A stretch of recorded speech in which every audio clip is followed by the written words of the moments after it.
आप सब लोगों को मेरा नमस्कार और वीडियो देखने के लिए दिल से धन्यवाद। तो आज का जो भजन लेकर आई हूँ मैं, हमारे भोले बाबा का है।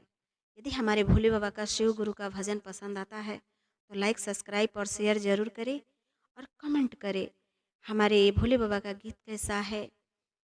आप सब लोगों को सावन की हार्दिक शुभकामनाएं। तो आइए गीत सुनिए हमारे भोले बाबा का।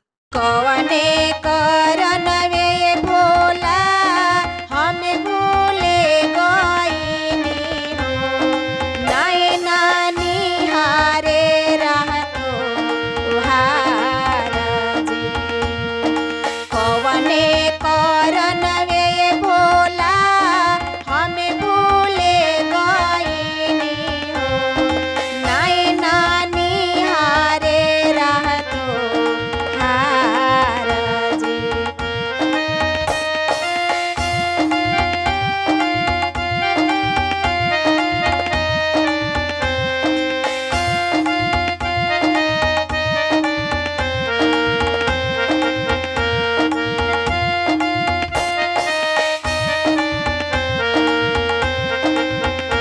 अंगना में खोजनी दुअरवा पर खोजनी हो, अंगना में खोजनी दुअरवा पर खोजनी हो।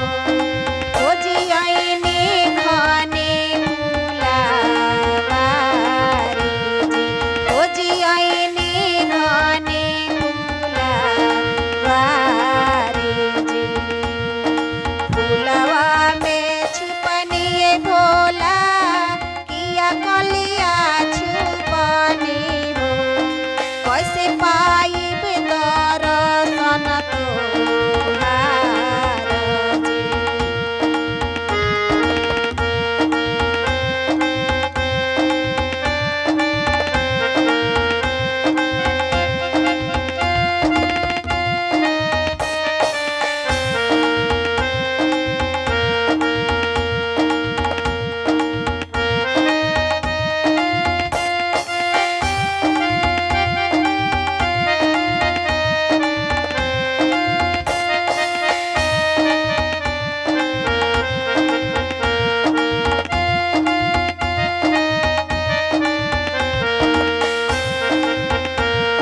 गंगा में खोजनी बाबा, जमुना में खोजनी हो, गंगा में खोजनी बाबा, जमुना में खोजनी हो। लहर लहर नैना ताके जी, लहर लहर नैना ताके जी। सूरज औरी चांद में बाबा किया छुपी गईनी हो, कैसे पाइब दर्शन तोहार जी, कैसे पाइब दर्शन तोहार जी।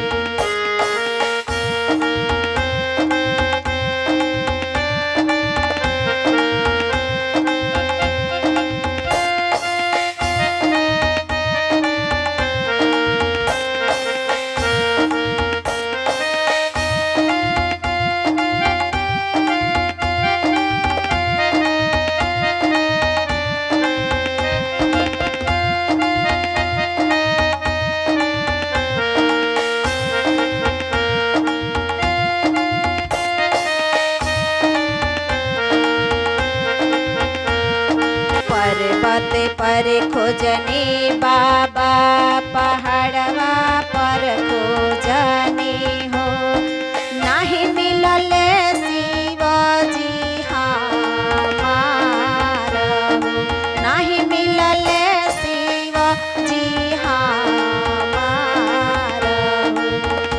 कवने कसुरवा बाबा हमें भूली गईनी हो, नैना निहारे रहतो तुहार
पैब